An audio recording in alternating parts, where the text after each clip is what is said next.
They say that blood is thicker than water. From the moment we are born, we are taught a singular, universal truth.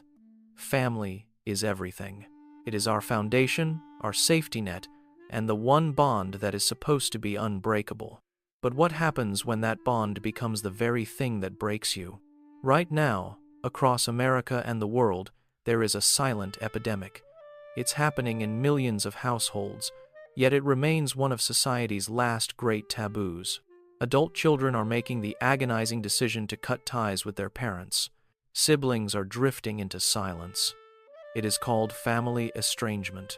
To the outside world, it looks like a sudden act of rebellion, a child being ungrateful, a parent being abandoned. But if you look closer, behind the silence, there is rarely a simple story of anger. Instead, there is a profound, complex psychology of survival. Why do people actually do it? Is it an impulsive decision, or is it a desperate measure to preserve one's own sanity? In this video, we are diving deep into the psychology of family estrangement. We will debunk the myth of the sudden break, explore the cumulative trauma that forces a person to walk away, and analyze the toxic dynamics from emotional neglect to narcissistic control that make no contact the only viable option. If you are struggling with guilt or trying to understand why someone you love has walked away, this is the explanation you've been looking for. This is the truth behind the silence. Let's begin.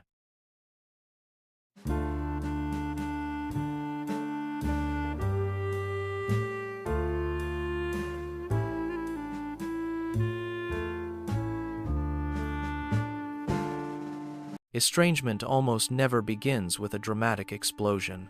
It begins with erosion, slow, quiet, almost invisible to everyone except the person living through it.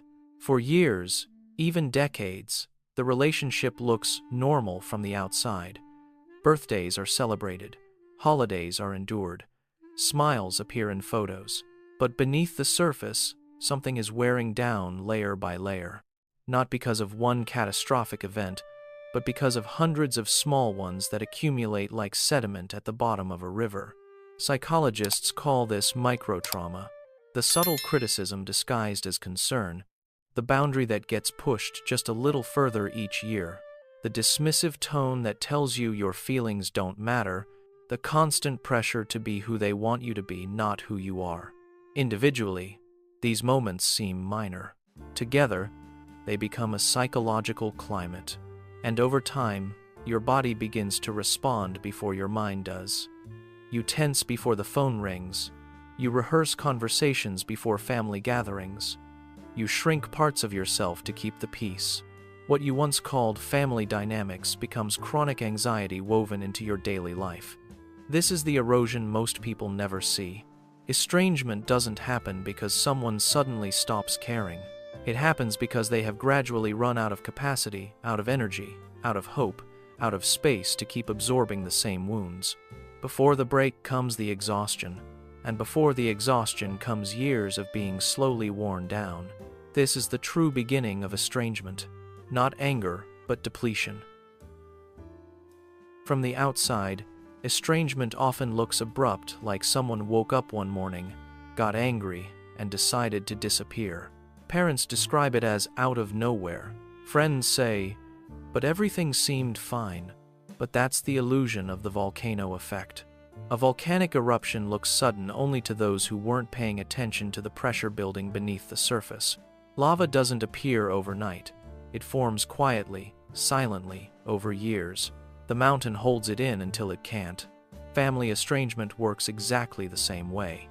The final argument, the holiday meltdown, the hurtful comment, those are never the true cause. They're simply the moment the internal pressure becomes unbearable. The final trigger in a long chain of ignored boundaries, invalidated emotions, and unresolved pain. To the parent, it feels like, "You cut me off because of this." But to the adult child, it sounds like, "No, I'm stepping away because this has happened for 20 years. The break looks sudden only because the suffering was silent." Estrangement is rarely a reaction. It is a culmination, a release of years of pressure that could no longer be contained. And once the volcano erupts, everything changes. Long before someone chooses distance, many have already been cast into roles they never agreed to play. In dysfunctional or narcissistic family systems, identity is not discovered, it is assigned. And those assignments shape a child's entire emotional reality. There is the golden child, the extension of the parent's ego, praised, protected, idealized. Their purpose is to fulfill the family's narrative of success, even if it means sacrificing authenticity.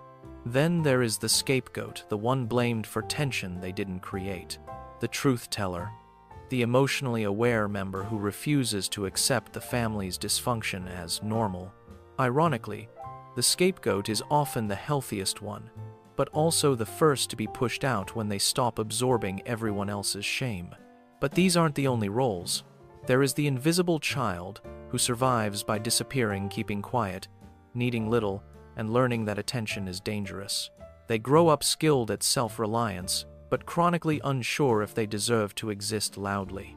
And then, perhaps the heaviest role of all, the parentified child. The child who becomes the emotional caretaker for their own parents. The mediator, the peacekeeper, the one who carries responsibilities far too heavy for their age.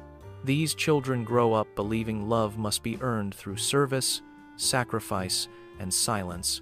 None of these roles allow a child to develop a true self. They create patterns of guilt, obligation, and emotional suppression that follow a person well into adulthood. And when someone finally steps out of the role, when they try to become a whole human instead of a family function, the system reacts. It resists. It blames. It punishes. Because, in families like these, the moment you reclaim yourself is the moment you become a threat. For many, estrangement isn't about leaving the family. It's about escaping the role that was breaking them. Some wounds bleed, others don't, and those are often the ones that shape us the most. Emotional neglect is quiet. It leaves no bruises, no scenes, no clear moment you can point to and say, that's when it happened. Instead, it is defined by what never happened, the comfort that wasn't offered, the protection that never came, the curiosity about your inner world that no one ever showed. Growing up without emotional attunement teaches a child something devastating, that their feelings are either too much or not worth noticing. And as adults, these same individuals often become the ones who seem strong, independent, even unbothered, while carrying a private ache that never fully goes away. This is the empty well. You keep going back to your family hoping just once to draw water. Maybe this time they'll listen. Maybe this time they'll ask how you really are. Maybe this time they'll meet you at the level you've always reached for. But every visit ends the same. A dry bucket, a hollow chest, a familiar disappointment. Most people don't leave because of what their parents did. They leave because of what their parents could never give. Because returning again and again to an empty well eventually becomes a form of self-abandonment. Estrangement, for many, is not about rejecting their family. It is about finally choosing to stop thirsting for a kind of love that has never been there. The pain of what happened can be healed. The pain of what never happened takes longer, because you're grieving a version of childhood you never got to live. If estrangement seems sudden to outsiders, the staying is even harder to understand. Why do people endure years, sometimes decades of pain before stepping away? The answer lies in two powerful psychological forces: trauma bonding and the hope cycle. Trauma bonding forms when moments of harm are intertwined with moments of warmth. A cutting remark followed by an apology. A cold silence followed by a rare expression of affection. A boundary crossed, then a promise that things will be different. The nervous system becomes conditioned to confuse inconsistency with love. You start believing that if you just try harder, give more, stay calmer, you'll finally earn the version of your parent you needed as a child. And that is where the hope cycle begins. It keeps you waiting. It keeps you forgiving. It keeps you returning to situations that slowly dismantle your sense of self. Hope isn't the problem. It's that the hope is always about who they could be, not who they consistently are. Many adult children stay because they were taught that leaving makes them disloyal, that protecting themselves makes them selfish, that wanting peace means they are the problem. So they endure. They shrink. They rationalize. They wait for the breakthrough moment that never comes. When someone finally walks away, it's not because they stopped loving their family. It's because they realized the cycle wasn't going to change. And staying meant losing pieces of themselves 1 year at a time. Estrangement often begins with a heartbreaking realization: if I stay, I'll disappear. When people hear the words no contact, they often imagine a drastic, emotional cutoff, an act of punishment or revenge. But in reality, distance is rarely a declaration of anger. It is a strategy of survival, and it doesn't always come in one form. Some choose low contact, reducing conversations, shortening visits, keeping topics surface level. It's a way of saying, I still care, but I can't give you the same access to my inner life anymore. Low contact is often the first attempt at reshaping the relationship without ending it. Others use gray rock, a method designed to minimize emotional engagement. They become neutral, predictable, and unreactive because reacting is exactly what fuels the old patterns of conflict, manipulation, or guilt. Gray rock isn't coldness, it's self-protection. And then, after years of trying, some choose no contact. Not because they hate their family, but because every lesser boundary was ignored. No contact becomes the final tool, the last available way to stop the cycle, reclaim mental health, and rebuild identity. Psychologically, choosing distance activates grief, guilt, and relief all at once. You mourn the parent you hoped for, feel guilty for wanting peace, and breathe easier when the chaos finally stops. It is a deeply conflicted decision, one made only after every other attempt has failed. Distance is not rejection. It is clarity. It is the moment someone says, I can't change you, but I can protect myself. And for many, that distance, whether small or total, is the first time they finally feel safe. When someone chooses distance from their family, the world often assumes the hardest part is the separation itself. But the deeper pain, the part almost no one talks about, is the grief that follows. Ambiguous loss is a unique kind of mourning. It happens when the person you're grieving is still alive, still walking around, still posting photos at Christmas, yet emotionally unreachable. There is no funeral, no final goodbye, no ritual to help you move forward. Just a lingering ache, a question mark where clarity should be. You're grieving not only the relationship you lost, but the relationship you never had. The version of your parent who might have protected you, understood you, or loved you without conditions. And letting go of that imagined parent, the one you wished for your entire childhood, can feel like losing them twice. Then come the holidays. Thanksgiving tables with an empty seat. Christmas mornings that feel too quiet. Everyone else seems wrapped in warmth while you're navigating a complicated, invisible grief no one knows how to comfort.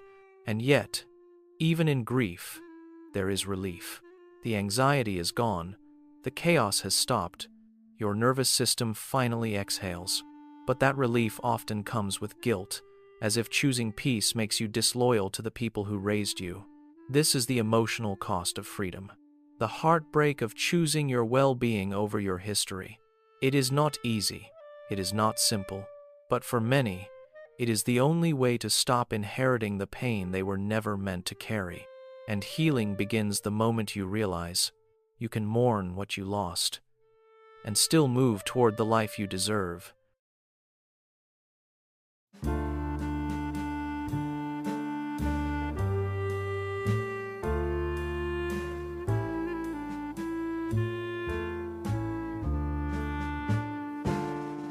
For many people, estrangement is not the end of a story.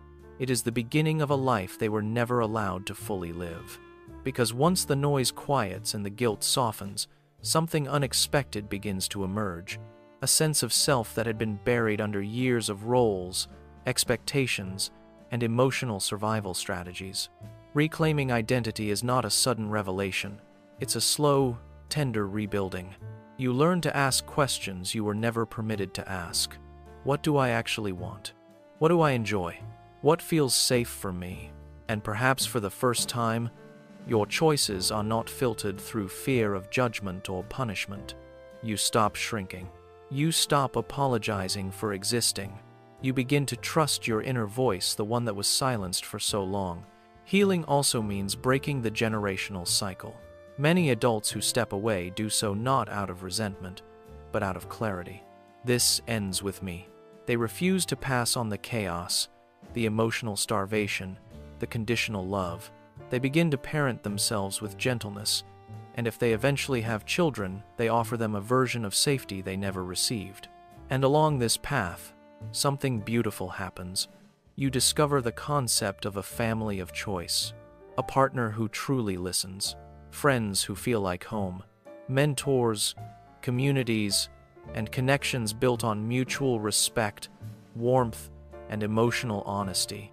People who don't love you because of obligation, DNA, or tradition, but because they see you, value you, and choose you. This is where the cycle breaks.